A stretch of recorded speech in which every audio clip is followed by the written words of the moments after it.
All right, we're just going to go with what we got. And we have a really fun video that maybe we'll show you next week. I don't know. So I grab my son Luke and we head off to the woods every week, and we go charge through there. He carries all of his camera gear, and he carries all of my cue cards too. So we only use one camera, so that means that I can't ever mess up. Because if you have two cameras, you just stop where you are, switch to the other camera angle, and just start up wherever you mess up. But we only have one camera, so it's just plow straight ahead. So you notice every once in a while I say something that's not quite right, and we look at each other like, nah, we're not going back. We're just going on from here. So that's how we do it. Anyhow, we'll move on here. I was thinking this week about a story of something that happened back when I was in high school. And there was this girl in our youth group, and we'll call her Jenny. Basically because her name was Jenny. And Jenny was just a really friendly girl that was in our youth group, and she really reached out to a lot of people. But somewhere along the line, she met a guy by the name of Phil Hong, and Phil had recently come from South Korea and had come to the United States and didn't really know anybody other than I think a few family members, and his language was really pretty rough, and just trying to get by. And she reached out to Phil and was really trying to just be his friend and also to share her faith with him. And so that was really important to Jenny. But anyhow, Phil was actually a martial arts guy and was super big into Taekwondo. And it came to pass, I guess you could say, that he was in a bout with another guy, and he got kicked in the gut and suffered like severe injuries, so like internal organ damage and bleeding and whatever like that, and it hospitalized Phil. And so Jenny came to me and to a friend of mine, Jim, and said, hey, would you guys mind visiting Phil in the hospital? And I'm really trying to reach out to this guy, and we're like, sure, we'll go up and see Phil. And so I think maybe I'd met him once before. I wasn't super familiar with the guy, but I remember Jim and I walked into the hospital room that day, and Phil was sitting on his bed, and he had a Bible in front of him. I thought, oh, that's really interesting there. And so we said to Phil, you got a Bible? He said, yeah, I'm reading the Bible. And I don't know that he'd ever read the Bible before. And just to make conversation, I said, well, what are you reading? And keep in mind here, he hardly spoke English, and so I won't try to imitate him. But he said, I'm reading Job. And I'm like, okay, I'm trying to sort through the language and whatever like that. I'm like, Job. He said, yes, I'm on job number 6. Well, then it dawned on me. He was actually reading the book of Job, and he was reading in chapter number 6. Well, I tell that story this morning for 2 reasons. The first reason is this. If I'm in Phil's spot, injured, alone, frustrated, everything's going wrong, Job is probably not the book I'm going to read for encouragement. And secondly, I share that story, though, because I wonder if maybe you can that you can relate to Phil. That maybe you've recently kind of gotten a kick in the gut. Something that's happened, some bad news that's come, or some situation that you've been praying would work out and it's not going the way that you hoped it would, or maybe some loss that you suffered, or some disappointment that you're dealing with. Boy, we're dealing with a lot of disappointment, I think, in today's world. So maybe some frustration of something that just won't work out, or some obstacle that's like, you know what, this thing is always going to be an obstacle to me. And maybe as you sit there this morning, you can relate to Phil in that that you feel. And so I tell that story because maybe you relate to Phil, but then I also tell the story because guess where I'm going to give you some consolation this morning and some hope and some encouragement. That's right, we're going to job number 14, or if you prefer, Job chapter 14. So let me encourage you to go there with me this morning. Life has a way of not going the way that we want it to. And so I want to look at a tree this morning, surprise, surprise, and to see if we could take some encouragement from that might be helpful to us in our story. So as you're turning to Job 14, just a quick recap on the story of Job. And many of us are familiar, but if you're not, let me just fill you in. Job lived way back in the early part of the Old Testament. Actually, probably in the same time like Abraham and Isaac and the patriarchs lived. Now, it doesn't show up later in our Old Testament, but our Old Testament is not arranged chronologically. And so Job gets put into a section that we call poetry because this whole story is like this one giant epic poem that's told about Job. But here's the story of Job. He's a really good guy. He has a heart for God. He tries to do what's right. He's trying to raise his family right. And he's really passionate about his faith. And God is blessing him and just bringing all kinds of great things into his story. And one day, Satan comes and visits God. And they're having this conversation, and God looks over there and sees sees Job and says, "Hey, Job." No, he doesn't say to Job. Let me just stop there. He says to Satan, "Have you checked out my servant there, Job? He's a good guy. I mean, he loves me. He's passionate about his faith." And Satan's like, "Well, yeah, obviously. All you do is just give him all kinds of good things. Like, who wouldn't love you if you just gave him all kinds of good things?" And God said, "Oh, that's not why Job loves me." And Satan's like, "Well, then prove it." He says, "Okay, here's the deal. I'm going to take my hand of blessing off him, and you can have at him here, Satan, and you can pull back on those blessings." And so Satan starts to do this. The problem is, Job doesn't know anything about this conversation. So Job gets up one morning and he loses all of his kids are killed in a freak accident.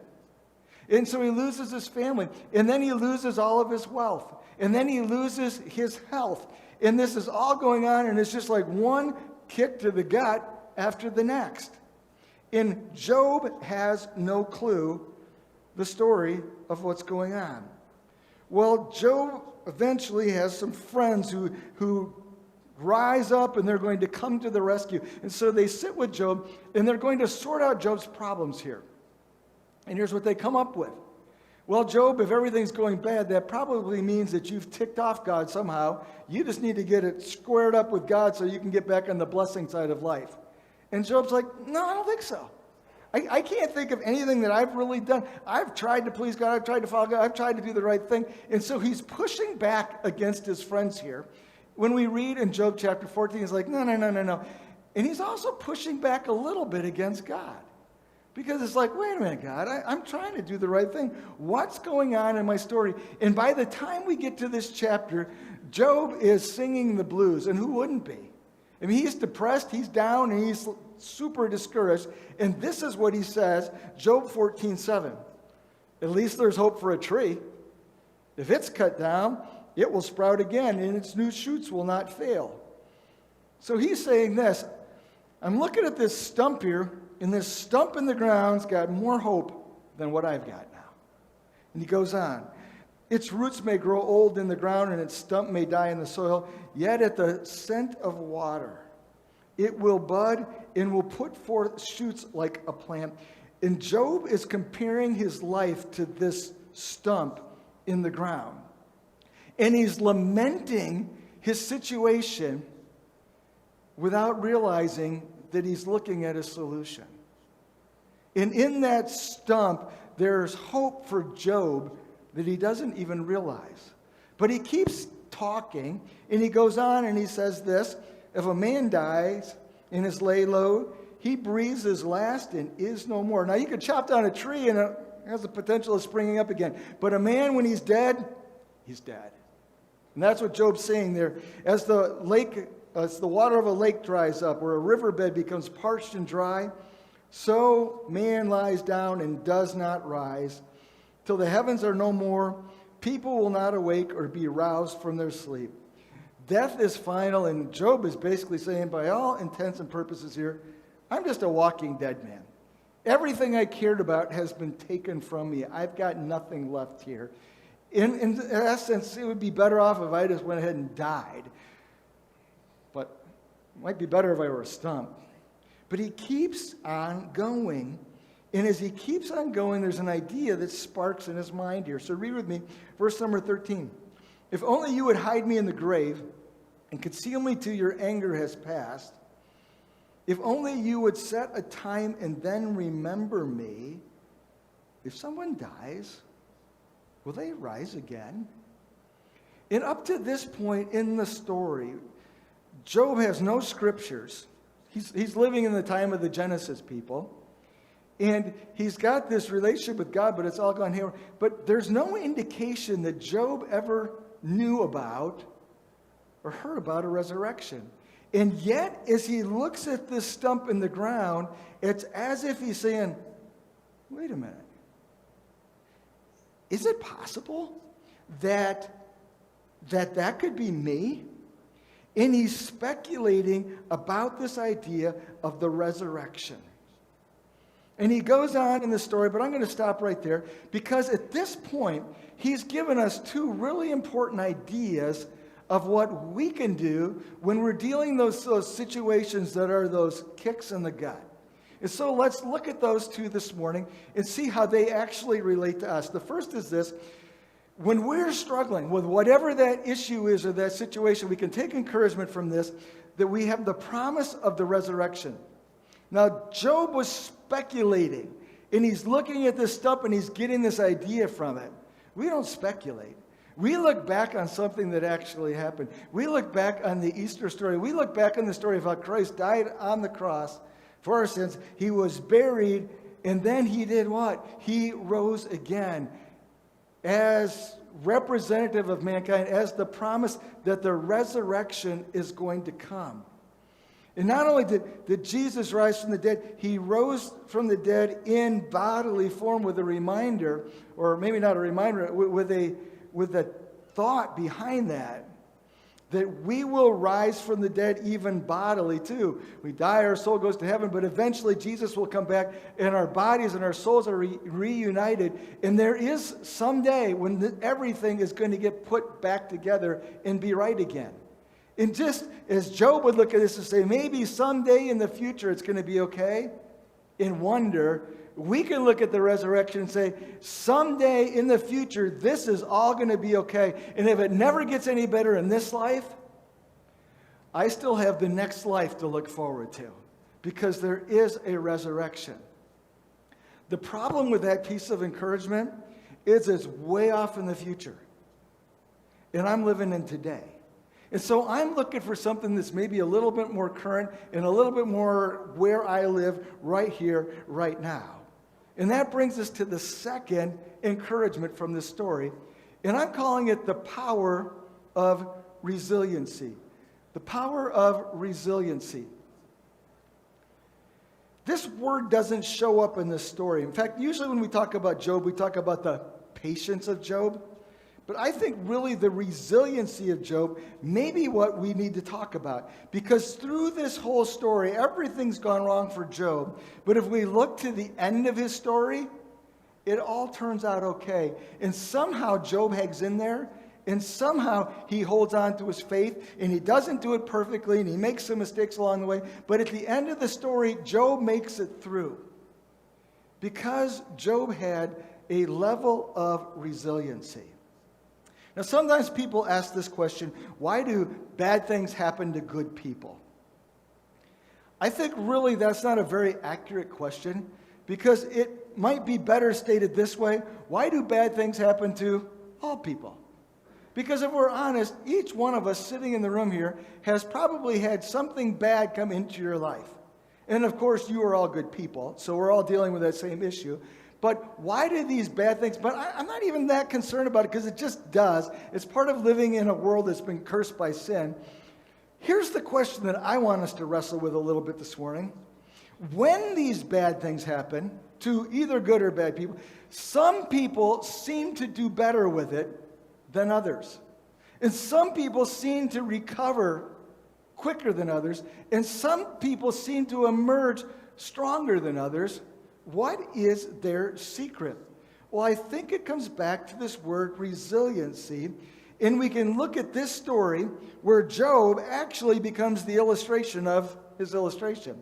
And where Job looks at a tree and says, well, look at it, it sprouts up again. That's actually the story of Job, is the man who's cut down and yet springs to life again.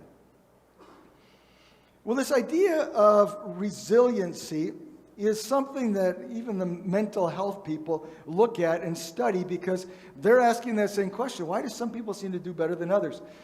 There's a guy by the name of Stephen Southgate. He used to be a professor at Yale University. He wrote a book called Resilience, the Science of Mastering Life's Greatest Challenges. And so he says this, that these are characteristics of resilient people. And I just want to mention these briefly to get our heads around what we're talking about when we're talking about resilient. But then I want to go back to the story of Job and this, what we've just looked at here, and say, let's pull some ideas that will help us grow in our resiliency. So first of all, here's what Stephen Southgate says. These are characteristics of resilient people. They keep a realistic yet positive outlook. It's not that they deny what's happening to them. It's that they look at their situation and find the positive in it. And by the way, these are not in your notes, and I will put them in your Waking Up on Wednesday if you're interested, and we'll make sure that those get included there. Secondly, they have a moral compass, and they act on what is right. And that's interesting to me. Just that sense of right and wrong gives them a compass, I think, is a good thing. It gives them a direction to go. Thirdly, they have a belief in someone greater than themselves. Now, I have no idea if Stephen Southwick is a believer or not, but he understands this, that we need this idea of God in our lives if we're going to deal with these situations that are hard. And people who have this sense, and he talks about maintaining spiritual practices, how important that is for resiliency. The fourth thing he says, they practice altruism. They refuse to be self-focused. Even in their own difficulty, in their own situation, they're looking for other people that they can help and bless and care for. Fifthly, they accept what they can't change and invest energy where they can. That's interesting, isn't it?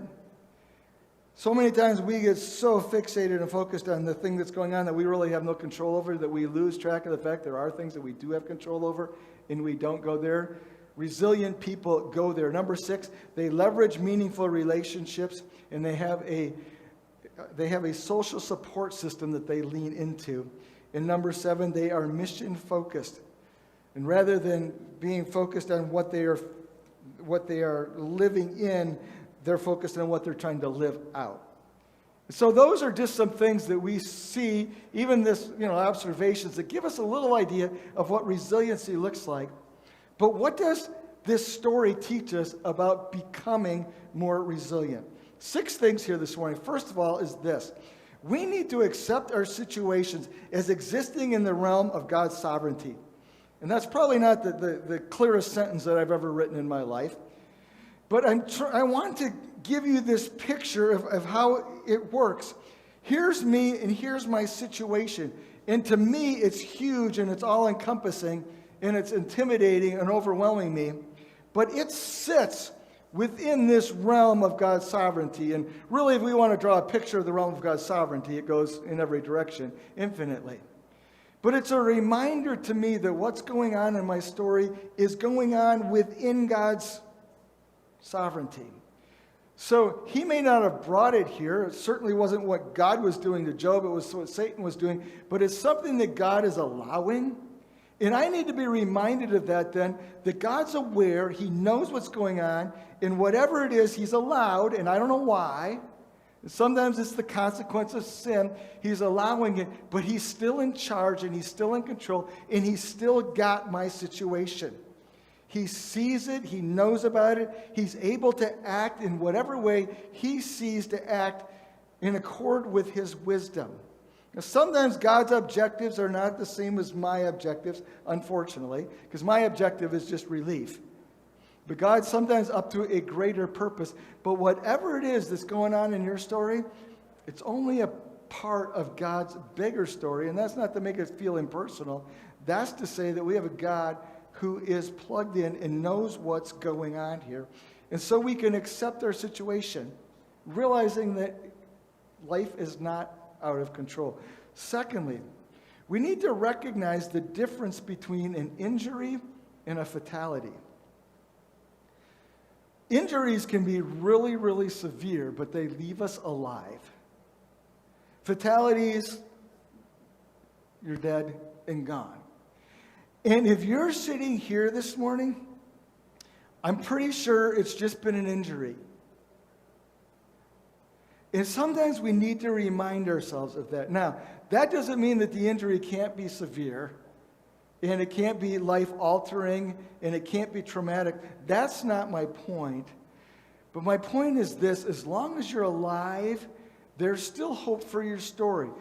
You may be cut down, but there's still more there than what other people, or maybe even you, can see.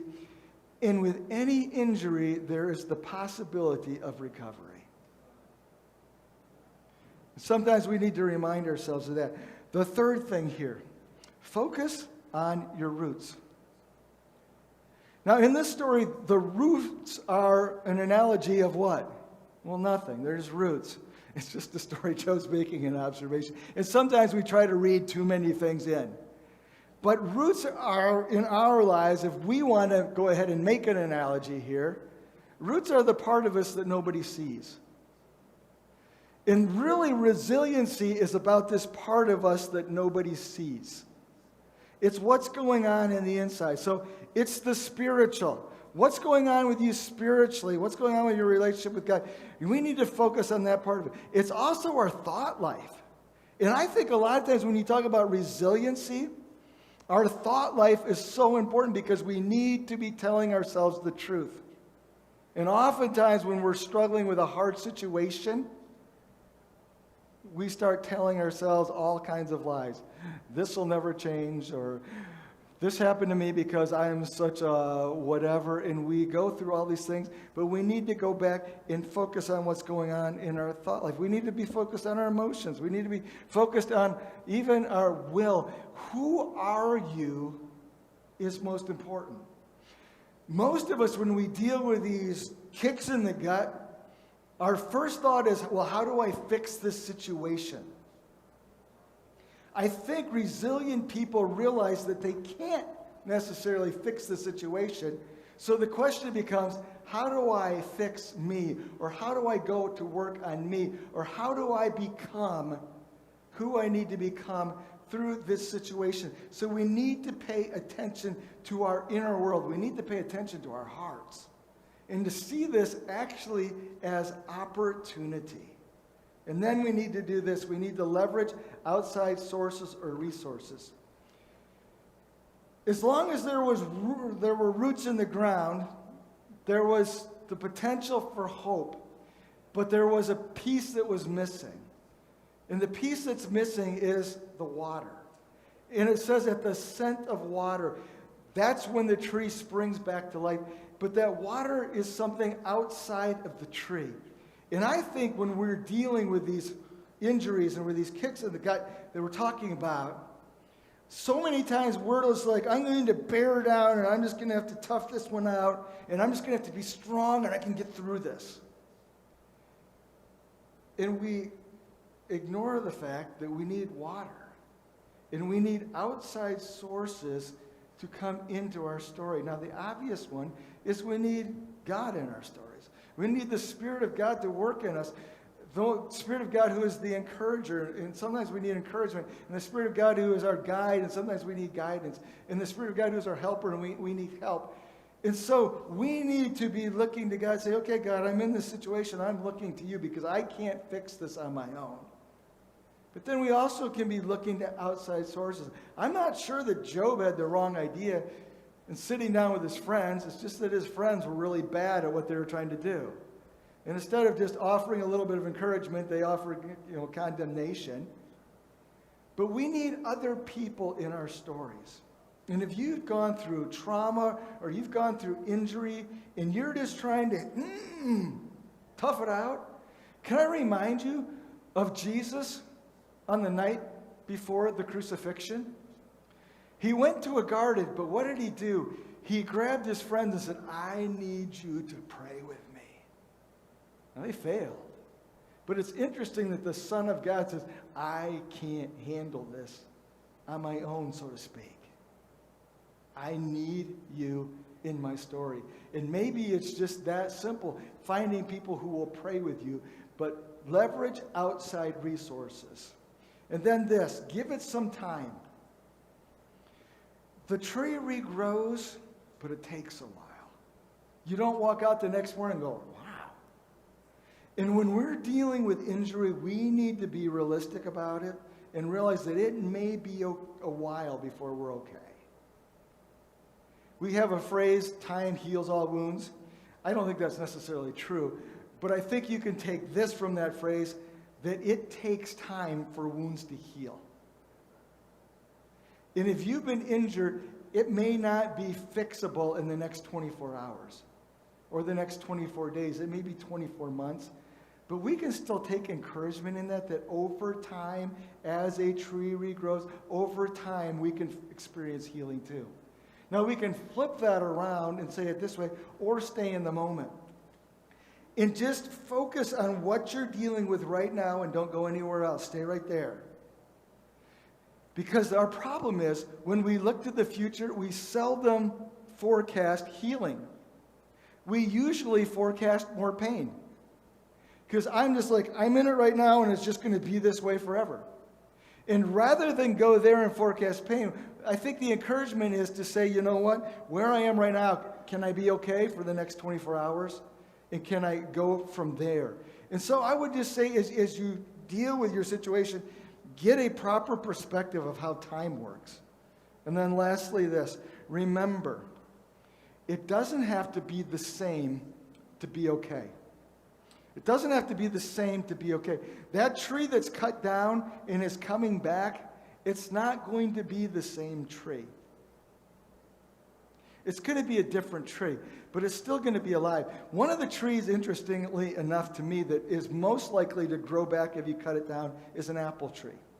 And depending on where it's cut, where the graft is, an apple tree can sometimes grow right back up and to become a fruitful apple tree. And I think that's a reminder to us in our lives. Sometimes we get cut down with adversity. And when that's cut down, everything that is now changed. It's never going to be the same, and it's not. And yet, it can still be a fruitful tree that enjoys a great life. And so, Job looks at this stump, and there's a lesson in this stump to say, you know what? The story isn't over yet. Somebody cut this tree down and he thought he'd finished it off. But no. Look at these sprouts growing up. Some losses are final. Some frustrations are not going to be resolved on this side of heaven. Some obstacles you may never be able to move. Some disappointments are going to remain disappointments. And sometimes there's going to be years like 2020 and we can't make them go away. But what are you going to do? This is a picture that I took this past week on a bike ride of a tree. They'd been cut down, but guess what? It's growing back. So here's the question that I have for you. It's not like, have you been kicked in the gut? My guess is probably you have been. The question is this: are you going to give up, or are you going to get up? That's what Job eventually learned from a stump in the ground. Will you pray with me? God, thank you for this story. Thank you for the encouragement that comes from a tree in the ground, in a tree that you created to be life and life-giving, and to exhibit how life works. And I'm so grateful for that. And I pray that as we look at the stumps in our lives, as we think about the kicks that we've received along the way, I pray that you would give us encouragement this morning that life does spring from a stump in the ground. Thank you for the encouragement of the resurrection and the fact that if we'll put our faith and trust in Jesus Christ and what he did on the cross and how he rose from the grave, if we'll claim that for our own gift, thank you for that hope that comes with the resurrection. But then, God, I pray that you would help us to be people of resiliency so that we can get to the other side and look back and be stronger in our inner world, be stronger in our faith, be stronger in the person that you created us to be. I pray that you would give us the water that we need to be resilient in our lives. And I ask this in Jesus' name. Amen. Well, thanks so much for coming. We'll all put our masks on. Are we going to the gym? Is that where we ended up? Okay, going to the gym? We're not socially distancing, but we are physically distancing. All right, let's be safe and let's be smart. I am so grateful for the opportunity that we have to meet together. I just talked to my brother who is a pastor in a church in downtown Chicago, and he's like, I'm not sure if we're going to be back before the first of the year. So we are very blessed that we can do this, but let's not abuse our opportunities. I'm so glad that you've come this morning. Let's encourage each other too in life. You're dismissed.